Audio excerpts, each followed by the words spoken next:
Daniel 10, verso 12 ao verso 14. E ele prosseguiu: não tenha medo, Daniel. Desde o primeiro dia em que você decidiu buscar entendimento e humilhar-se diante do seu Deus, suas palavras foram ouvidas, e eu vim em resposta a elas. Mas o príncipe do reino da Pérsia me resistiu durante 21 dias. Então Miguel, um dos príncipes supremos, veio em minha ajuda, pois eu fui impedido de continuar ali com os reis da Pérsia. Agora vim explicar-lhe o que acontecerá ao seu povo no futuro, pois a visão se refere a uma época futura. Feche seus olhos. Pai, estamos aqui na tua casa nessa noite porque queremos, Senhor, ouvir algo da tua parte. Porque queremos, Senhor, alimentar o nosso espírito. Porque queremos nos sentir vivos. Queremos nos sentir conectados com o Senhor. Queremos, Senhor, ter a convicção de que o Senhor continua conosco, de que o Senhor continua nos amando, de que os nossos pecados, Senhor, foram perdoados e que pela Tua graça e pela Tua misericórdia continuamos sendo direcionados pelo Teu Espírito Santo. Deus, fala, meu Pai, individualmente com cada um de nós nessa noite e faz, Senhor, com que a Tua maravilhosa graça se manifeste por meio da Tua palavra. É o que te pedimos nessa noite, em nome de Jesus. Queridos, quando nós falamos de oração, nós precisamos entender algo. Existem orações que nós fazemos por algum problema específico, por algum problema pessoal, mas tem orações que nós estamos fazendo que ela não diz respeito apenas a nós. Às vezes nós é que não entendemos a grandeza daquilo que estamos pedindo a Deus. Todas as vezes que nós vamos estudar a história, você pegar os livros dos grandes avivamentos que tivemos na história, você vai ver que sem exceção, todos eles começaram a partir de igrejas que entenderam que a presença de Deus precisava ser mais viva no meio deles. Igrejas que em outras ocasiões chegaram até a conclusão de que eles já estavam praticamente mortos espiritualmente. Igreja aonde não se tinha mais conversões, aonde as pessoas que frequentavam aqueles templos já estavam envelhecendo e que eles não estavam conseguindo mais transmitir para a geração seguinte aquilo que um dia eles tinham visto e o que eles tinham aprendido. E foi diante dessa realidade que muitas pessoas, homens iguais a mim e a você, entenderam que só tinha um caminho, entenderam que só tinha um acesso, que só tinha uma porta, que só tinha uma saída, e era a janela do céu.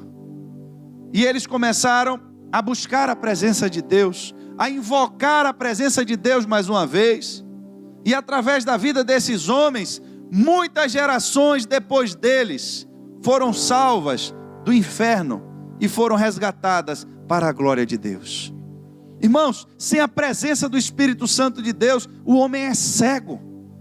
Não adianta você falar de céu, não adianta você falar de inferno, não adianta você dizer que ele é pecador, não adianta você dizer que ele está usando droga, que ele está se prostituindo, que ele está bebendo. Não adianta, irmãos, você falar, porque a sua voz é voz de um homem. A palavra que você libera da sua boca, ela apenas entra no raciocínio lógico do ser humano. E quando você fala, isso conflita com as convicções que aquela pessoa tem daquilo que lhe dá prazer, daquilo que lhe satisfaz. Mas quando você fala algo para alguém e a presença do Espírito Santo é com você, a sua palavra ela ganha um peso diferente. Porque quando você fala, ela traz a revelação. Se você observar o livro do profeta Daniel, você vai ver um verso antes desse que nós lemos o 10 mais um antes, é o verso 9. Você vai ver no capítulo 9, o verso 20, a Bíblia diz: enquanto eu estava falando e orando, preste atenção, confessando o meu pecado e o pecado de Israel, meu povo, e trazendo o meu pedido ao Senhor, meu Deus, em favor do seu santo monte, enquanto eu ainda estava em oração, Gabriel, o homem que eu tinha visto na visão anterior, veio voando para onde eu estava, a hora do sacrifício da tarde. E ele me instruiu e me disse: Daniel, agora eu vim para dar-lhe, preste atenção, percepção e entendimento. Percepção e entendimento. Se você observar, queridos, Daniel ele estava estudando as escrituras. Daniel ele estava estudando o livro do profeta Jeremias. Ele estava vendo que já tinha sido decretada um período, já tinha sido decretado um tempo em que Deus iria libertar o seu povo. Um tempo em que Deus já havia prometido que o cativeiro chegaria. Mas talvez Daniel naquele momento ainda não tivesse conseguido chegar à interpretação do que estava escrito na Bíblia. Até que o anjo desceu do céu para trazer a ele entendimento. Agora, quando nós vemos o texto que nós lemos, a Bíblia vai dizer que Daniel jejuou durante 21 dias. Esse jejum, irmãos, não foi aquele que ele só comia verdura. Aquele da verdura foi no começo do livro de Daniel, quando ele foi ainda levado ao palácio do rei para ser avaliado. E ele chegou lá e verificou que os alimentos ali eram consagrados. Ali foi que Daniel comeu só legumes. A gente não sabe a totalidade desse período inicial. Nessa segunda parte aqui, no começo do verso que nós lemos, você vai ver do verso 10, ele dizer que não comeu nada saboroso, carne e vinho não provou e nem passou perfume durante 3 semanas. Ou seja, Daniel descreve aqui a figura de uma pessoa que estava angustiada, pessoa que estava praticamente sem fome.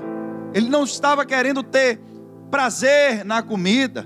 Praticamente ele traduz para a gente um sentimento que ele estava de comer apenas por comer, para se manter vivo. Ele não estava se perfumando, não estava se arrumando. Tal era a necessidade que ele tinha da revelação e de querer entender as coisas de Deus. Mas quando o homem entra nessa dimensão e que ele sai de uma esfera daquilo que só diz respeito a ele, aos seus bens, à sua casa, à sua saúde, e começa a invocar a Deus agora de uma forma coletiva. Daniel era um homem, mas orava pelo seu povo.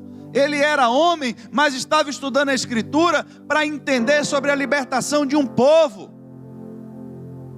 Nós precisamos entender que muitas vezes nós somos convocados como igreja, como uma instituição deixada por Deus na terra, e que nós não representamos somente a nossa casa, nós não representamos apenas a nossa vida, mas fomos colocados aqui para defender um bairro, para defender uma cidade, para defender um estado. Porque não adianta, querido, só a sua casa está bem. Não adianta. Aconteceu algo interessante hoje. Eu fiz umas mudinhas de planta lá em casa e plantei uns pezinhos de acerola. E eu estava tão alegre porque uma daquelas mudinhas ela estava crescendo bem. Eu acho que em menos de um mês ela estava cheia de galinha nova. E eu todos os dias, como eu entro e saio da minha casa, eu fico observando, vendo cada folhinha daquela que saiu nova. As galinhas verdinho, bem clarinho que está crescendo. E eu passo ali e fico admirando. Hoje eu saí para trabalhar, quando eu cheguei em casa meio-dia, eu vi as galinhas secas. As folhinhas bem novinhas sumiram. E aí eu fui me aproximar da planta para olhar ela mais de perto. E quando eu vi que tinham alguns pulgões verdinhos que já estavam infectando a planta toda. E aí eu comecei a prestar atenção e vi que era uma formiga. Aquela formiga, ela tem algum lugar próximo que está contaminado, alguma planta próxima que já está contaminada. E aí a formiga, ela traz aqueles fungos para cultivar eles na minha planta, na minha casa. Entenda, irmãos, se você cuida, é igual a história do mosquito da dengue, que o pessoal falava o tempo inteiro. Não adianta você cuidar só da sua casa e deixar a coisa solta. Essa epidemia trouxe para a gente um sentimento muito forte em relação a isso. Não adianta só você cuidar do pecado na sua casa, porque você não vai viver trancado na sua casa a vida inteira. Mas se você se cuida, se você está tomando os cuidados e alguém dentro da sua casa não está, ela ia para a rua e quando voltava, trazia o vírus e infectava todo mundo ali dentro. Irmãos, o pecado não é um problema da minha casa. O pecado não é um problema da sua casa. O pecado é um problema do mundo. E a única instituição na face da terra que pode lidar com o pecado chama-se igreja. O único lugar que tem capacidade e legitimidade nesse tempo que nós estamos para invocar a presença de Deus. E a presença de Deus é o quê, pastor? É a presença do Espírito dele aqui dentro da igreja. Eu trouxe uma revelação muito forte que Deus trouxe no culto anterior.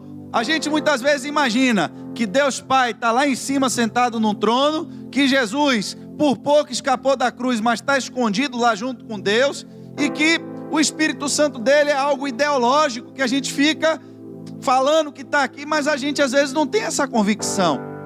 E você precisa entender que na pessoa do Espírito está o Pai e está o Filho. Quando você entra nesse templo que nós começamos a adorar o nome de Jesus, porque assim Ele nos disse, assim o Espírito nos ensinou, o Espírito que estava nele, naquele corpo que o nome de Jesus foi dado pelo próprio Deus, Ele disse, vocês vão se relacionar comigo agora, através do nome de Jesus. Vocês não vão fazer campanha invocando o nome do Espírito Santo, o nome é de Jesus, mas quando você invoca o nome de Jesus, é o Espírito dele que vem, porque o Espírito também é de Jesus, é Espírito Santo de Deus, é Espírito Santo de Jesus, e ele é Espírito Santo, só Espírito Santo. Como é isso? Eu não sei lhe explicar, eu sei que é, porque a Bíblia diz que é. Então, não existe, irmãos, essa separação mais entre a figura da igreja e a figura de Deus, porque um Espírito está presente dentro da igreja. Às vezes a gente passa na rua, vê algumas oferendas e a gente tem medo. Eu não vou mexer naquilo não, porque aquilo ali foi consagrado a um Espírito. A gente tem medo. Eu não mexo com isso não, ali é coisa... Tem medo. Mas a gente entra pelaquela porta e perdeu a consciência de que quando eu entro aqui, tem um Espírito aqui se movendo. O Espírito da verdade, ele está aqui dentro. Deus está aqui dentro, Jesus está aqui dentro, porque o seu Espírito se move aqui dentro. Agora nós precisamos clamar, precisamos invocar para que Ele tenha misericórdia de nós e se manifeste de novo, porque nós precisamos das manifestações do Espírito, nós precisamos que Ele fale conosco, precisamos que Ele nos dirija, precisamos, irmãos, que Ele nos convença de novo do pecado, porque Daniel estava orando ao céu, clamando a Deus, pedindo perdão pelos seus pecados e do seu povo. Quantas vezes o Espírito já nos levou a clamarmos, porque nós sentimos como o pecado desse bairro, como o pecado dessa cidade afronta a Deus. Às vezes nós nos colocamos como o profeta Jonas, falamos a verdade e ficamos de longe esperando a destruição do povo de Nínive, só para dizer que nós estávamos certos, só para dizer que a palavra de juízo que foi liberada, ela vai acontecer. E às vezes isso é só para atender a nossa vaidade, porque no coração, a palavra ela não foi de fato pregada com amor por quem estava se perdendo. Aí está no pecado, você vai ver, você vai morrer. Peraí, irmãos, que espírito que está falando é esse?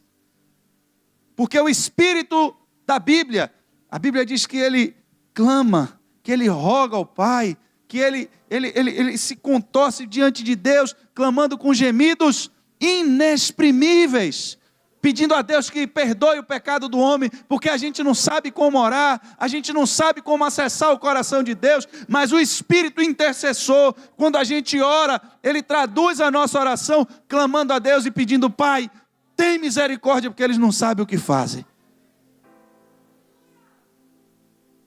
Quantas vezes a gente orou assim? Quantas vezes a gente clamou por essa cidade assim? Quantas vezes nós clamamos por esse bairro assim?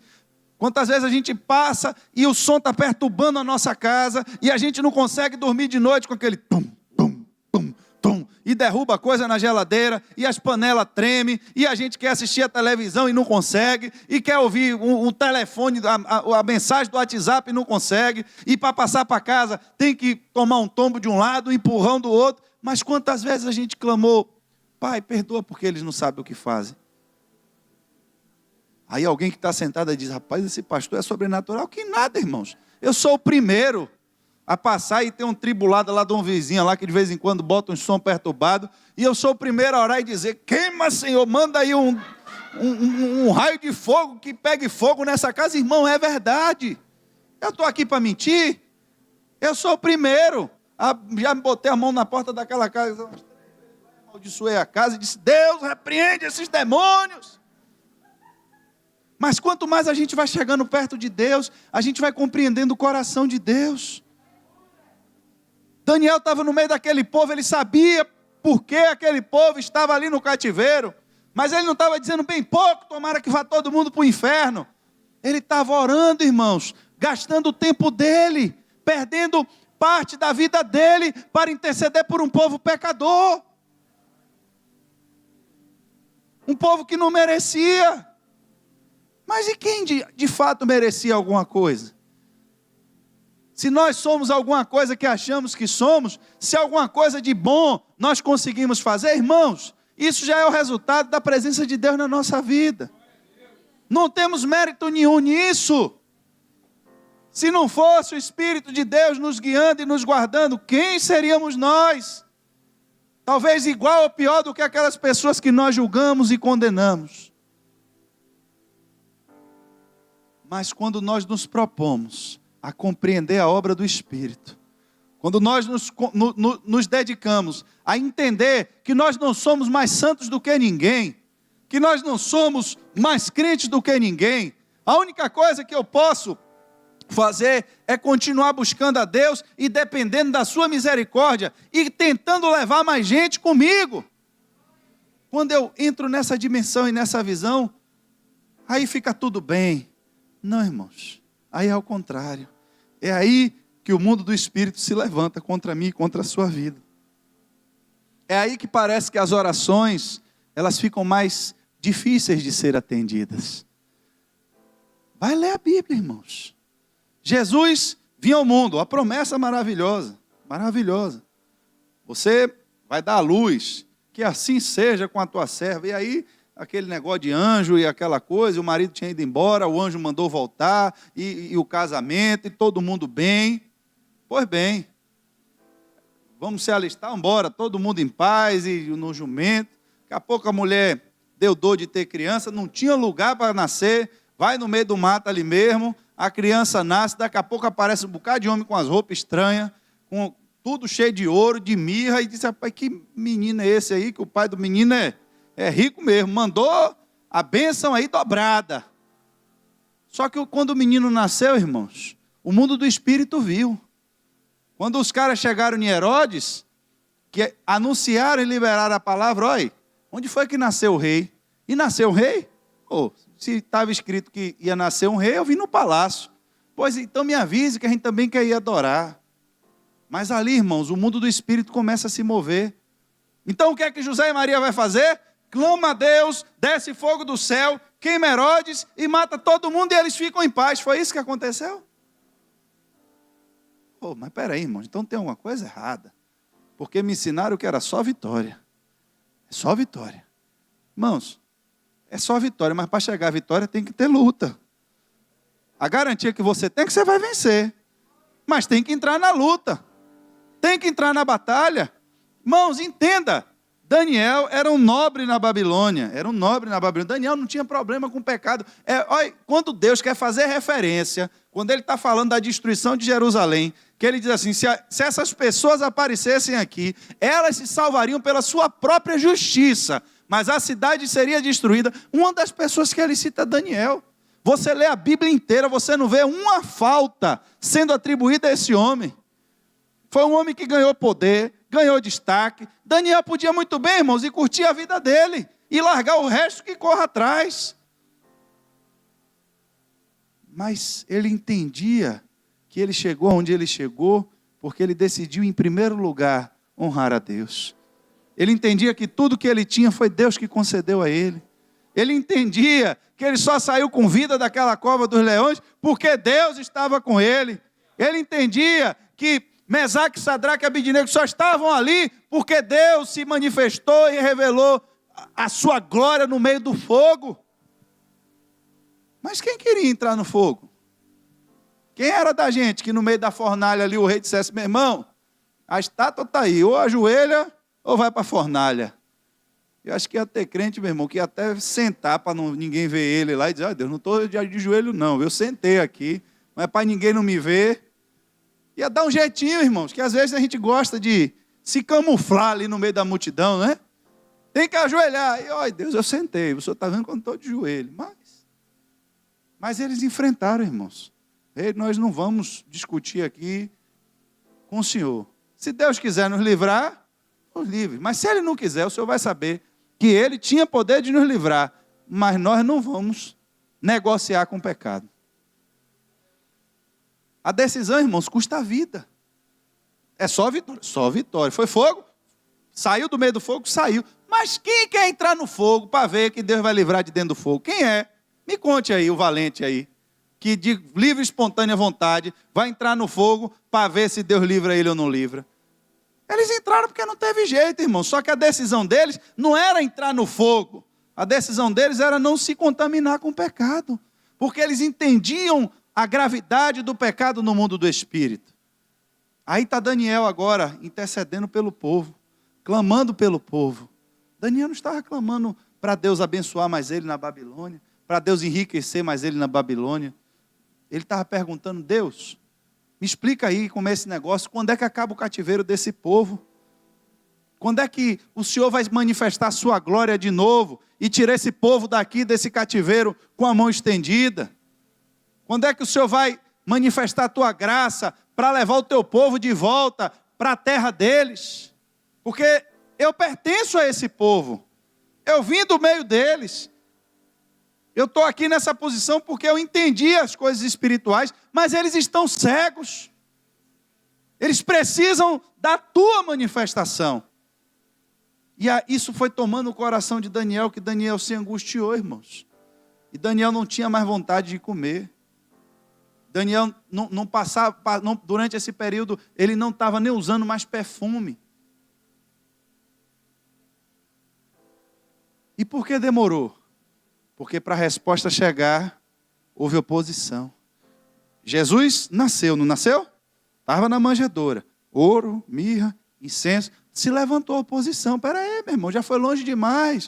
O menino já nasceu, já está aqui. Então agora está na hora da gente matar todas as crianças. Bota um decreto aí, todas as crianças agora vão morrer. E faz o quê, Deus? Agora vocês vão ter que cair fora.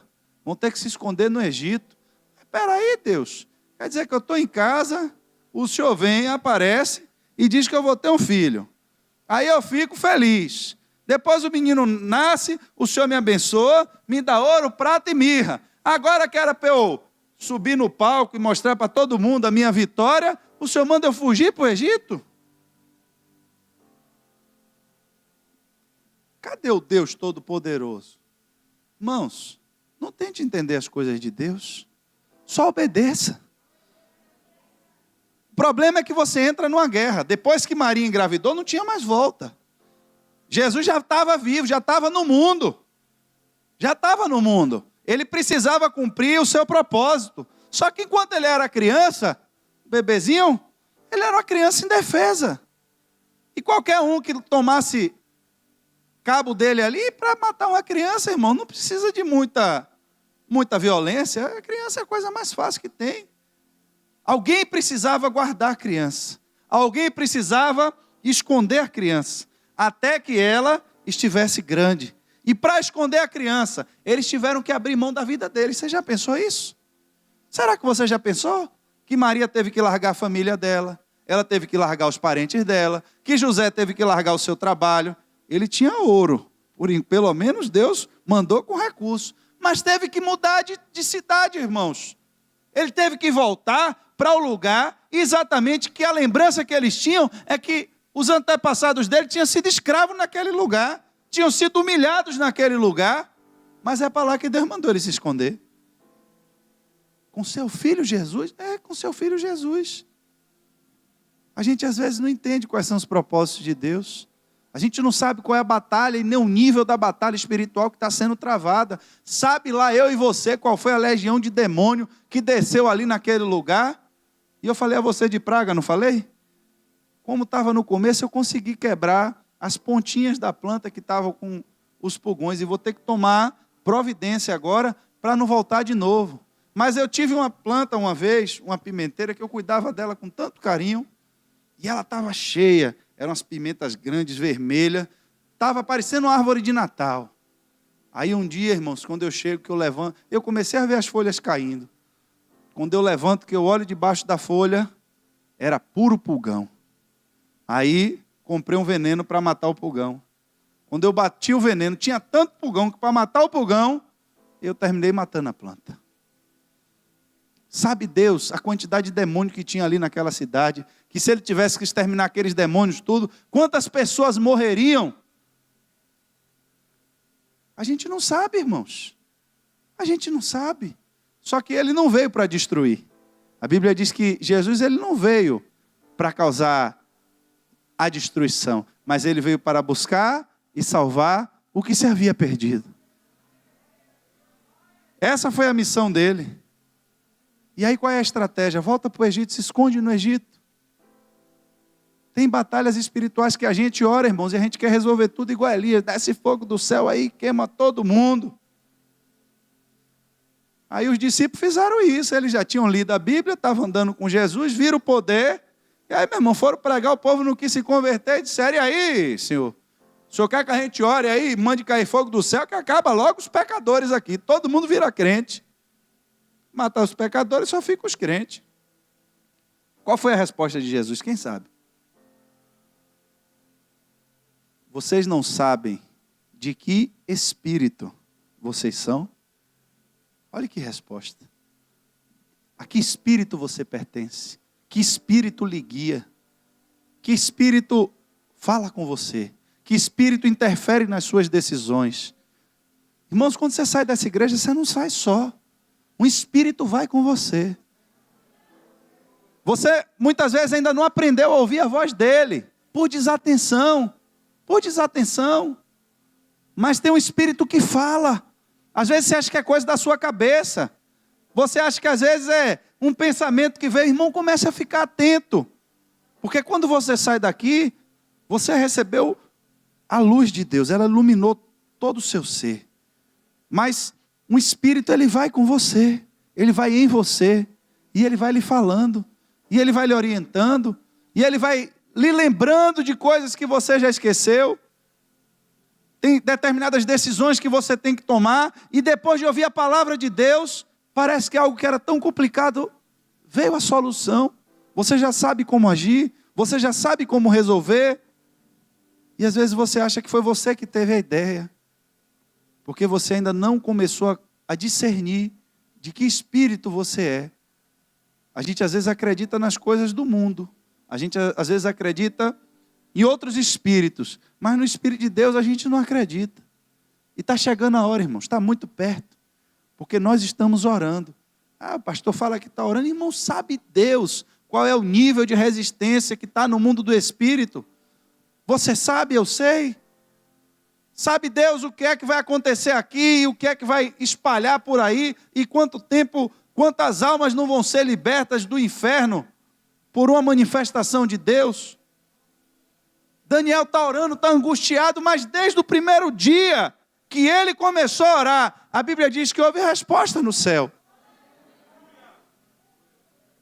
Mas o caminho da oração entre o céu e a terra, a Bíblia diz que tinha uma potestade espiritual resistindo para que o anjo não passasse.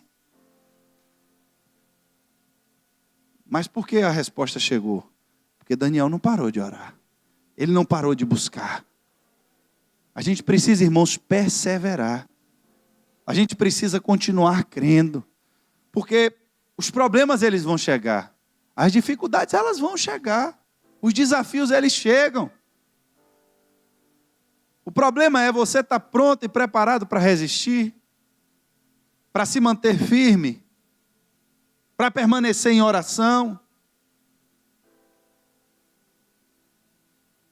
Às vezes nós vamos nos sentindo tão fracos, tão distantes de Deus, que a gente para de orar porque a gente não tem mais certeza que Deus está ouvindo as nossas orações. Que a gente não busca mais a Deus na sua palavra. Daniel trouxe para ele, o anjo trouxe para ele entendimento. Como você vai ter entendimento se você não busca a palavra de Deus? O vento soprou, a tempestade assolou, e nem todo mundo pode estar vindo na igreja. Aqueles que estavam com os seus pés firmes na rocha, muitos perderam o telhado, um perdeu a porta, mas estão firmes, estão vivos. Mas quem estava, irmãos, alicerçado em areia, foi embora junto com o vento.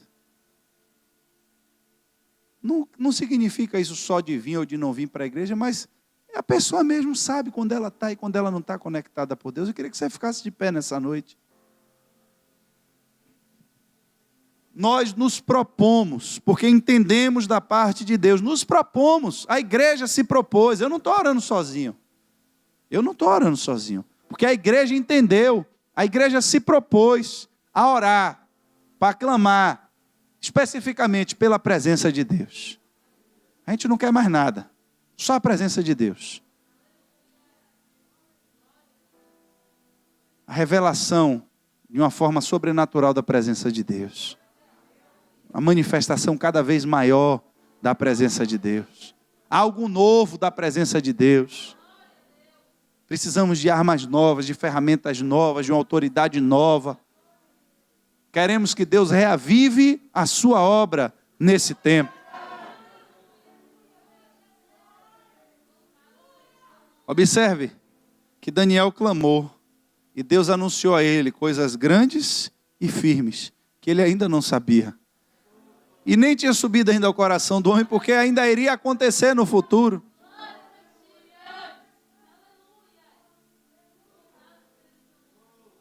Essa semana eu vi uma reportagem. Primeiro implante de um chip em contato com o cérebro do ser humano, capaz de controlar os pensamentos e mexer com a leitura dos seus pensamentos. Já foi testado no porco. O porco já apareceu lá com o chip implantado, aparecendo na televisão, tudo que estava passando lá na cabeça do porco. Eles só não entenderam nada, porque eles não sabem o que o porco pensa. Mas para implantar isso em gente, irmão, vai ser daqui para ali. Porque tem uma profecia que ainda falta se cumprir, antes que ele venha. A gente está anunciando que Jesus vem, mas ainda tem uma profecia. Ele só vem depois que se cumprir. E a profecia vai dizer que ninguém nesse tempo vai poder comprar ou vender. Porque tem que se manifestar o iníquo, o anticristo. Isso é conversa. Há tantos anos que estão dizendo isso. Há tantos anos também que estavam dizendo que haveria terremotos, que haveria maremotos, que haveria peste, que haveria fome. Já tem terremoto agora na Bahia. Na Bahia. Eu só tenho poucos anos de vida. Estou muito velho, não. Mas eu nunca tinha ouvido falar antes de terremoto aqui na Bahia. Furacão já chegando aí no Rio Grande do Sul. Em locais onde a gente nunca teve. E a gente não vai se dando conta, irmãos, porque as coisas vão acontecendo lentamente. Quando eu chegar e disser, ai meu irmão, tem que botar aí um sinal para você comprar e vender, não pense que a televisão vai lhe dizer que é o sinal da besta, não. Vão lhe dizer que é a última tecnologia mais moderna do mundo. Que agora você não precisa mais atender celular, o celular está dentro de sua cabeça. Você vai conversar e falar com alguém à distância como se você estivesse conversando na sua frente. Mas a gente vai achar a coisa melhor do mundo. A segurança, a paz.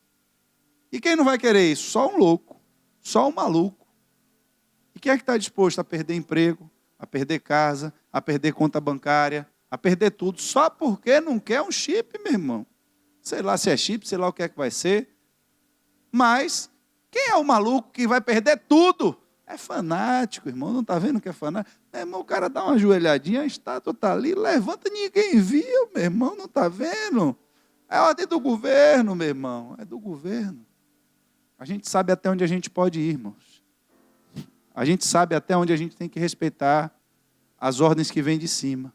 Toda autoridade foi constituída por Deus, mas nenhuma autoridade pode violar uma lei de Deus. E no dia que uma lei do homem entrar em conflito com a lei de Deus, eu fico com a lei de Deus. Preste atenção. Enquanto Jesus não nasceu, escute isso. Enquanto não nasceu, enquanto o Espírito não veio, os discípulos estavam trancados, mas estava tudo bem. Mas quando Jesus nasceu, mandou matar as crianças. Quando o Espírito veio e começou a converter as pessoas, e o movimento começou a ganhar força, agora a espada vai matar todo mundo. Fugiram correndo de Jerusalém, porque o pau quebrou dentro de Jerusalém. Hoje, irmãos, estamos em paz dentro dessa igreja aqui. Eu não sei até quando nós vamos poder fazer isso. Eu não sei até quando a gente vai poder pregar sem que tenha um repórter de televisão aqui para distorcer o que é dito nesse lugar e postar na internet querendo denegrir o trabalho que tem aqui. Eu não sei até quando a gente vai poder se reunir sem se preocupar com atos do governo para querer fechar as igrejas. Hoje estamos vivendo um tempo de paz. Esse é o melhor tempo que você tem para se acertar com Deus, para invocar a presença de Deus, para querer ter a sua experiência pessoal com Deus, como Daniel teve, de se relacionar com esse Espírito, querer que ele lhe possua. Você precisa ser possuído pelo Espírito de Deus. Você precisa ser possuído pelo Espírito de Deus. Você precisa querer, você precisa clamar, porque ele não invade o corpo de ninguém, ele não invade a mente de ninguém. E você não vai ficar em transe, doidão, porque o Espírito Santo entrou em você. Não, irmãos. Você vai sentir só uma paz. Você vai sentir uma alegria. Vai lhe dar vontade de chorar. Vai lhe dar vontade de pular. Pode pular, irmão. Não tem problema não. Não é pecado pular, não. Você vai sentir seu corpo pegando fogo. Porque você vai sentir que tem um Espírito se relacionando com você. E para alguns ele vai se revelar trazendo palavras. E vai lhe dizer coisas que você vai precisar dizer para outras pessoas. Para outros, ele vai colocar uma vontade no seu coração de botar a mão sobre os enfermos. E quando você colocar, você vai ver eles sendo curados. Ele vai se manifestar, distribuindo dons. Mas você precisa querer. Você não pode duvidar. E depois que começar a se relacionar com ele, aí você precisa entender que agora que o Espírito está em você, você é separado para Deus. E você não pode mais fazer o que o Espírito não gosta. Porque você tem que agradar o Espírito que está em você. Para que ele não vá embora. Porque senão ele vai embora. E o detalhe é que na hora que ele chega, você sente. Mas quando ele vai embora, não. Quando ele vai embora, você nem sabe que ele já foi. E às vezes quando você vai descobrir, já é tarde demais.